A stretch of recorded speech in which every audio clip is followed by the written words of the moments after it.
Assalamualaikum warahmatullahi wabarakatuh. Nama saya Dura Kaisah binti Badarudin. Saya Auni Humaira binti Izham.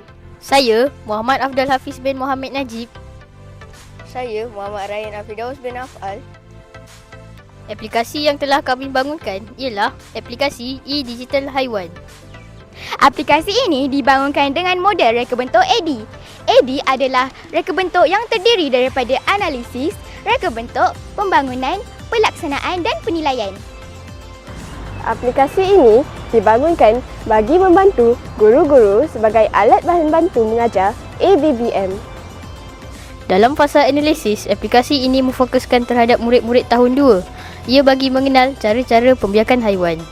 Dalam fasa reka bentuk, aplikasi ini direka seiring dengan minat mereka dalam pembentukan animasi haiwan. Dalam fasa pembangunan, terdapat 3 alatan media yang diguna pakai. Yang pertama, aplikasi Adobe Animate, kami menggunakannya untuk membangun aplikasi. Yang kedua, aplikasi Canva, kami menggunakannya sebagai alatan AI untuk membantu kami mereka grafik. Yang ketiga, aplikasi YouTube, kami menggunakannya untuk menyunting video penyertaan. Dalam fasa pelaksanaan dan penilaian, aplikasi ini diberi uji pakai terhadap guru-guru di sekolah. Mereka akan memberi penilaian terus terhadap berkesanan aplikasi ini. Pada paparan utama, terdapat butang mula untuk pergi ke menu utama. Pada menu utama, terdapat 7 butang. Pertama, nota. Kedua, kuis. Ketiga, manual. Keempat, video. Kelima, sound button. Keenam, mute button. Ketujuh, keluar. Pada bahagian nota, terdapat nota berkaitan pembiakan haiwan, cara pembiakan haiwan, bertelur sedikit, bertelur banyak, telur yang banyak, telur yang sedikit, beranak sedikit, beranak banyak, lahirkan anak yang banyak, lahirkan anak yang sedikit, kisah hidup haiwan. Kemudian tekan butang home untuk ke menu utama. Setelah klik butang kuis, kita akan pergi ke bahagian login. Pada bahagian ini, nombor dan nama perlu diisi. Sebagai contoh,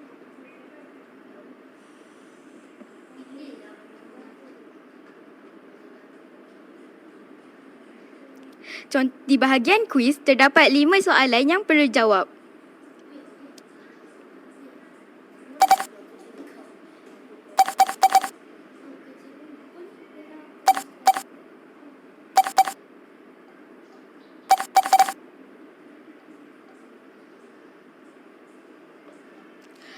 Pada bahagian akhir, total markah kuis akan dipaparkan berserta nombor dan nama.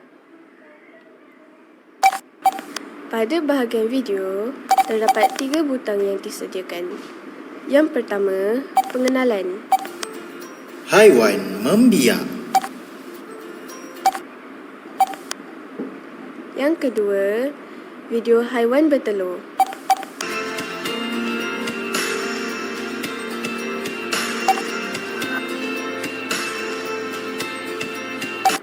Yang terakhir, video haiwan melahirkan.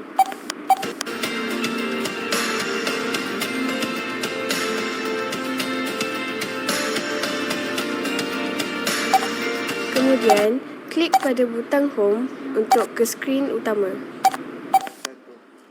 Pada bahagian manual, terdapat cara-cara penggunaan butang.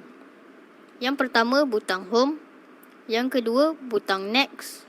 Yang ketiga, butang back. Yang keempat, butang sound. Yang kelima, butang mute. Tekan butang home untuk pergi ke menu utama.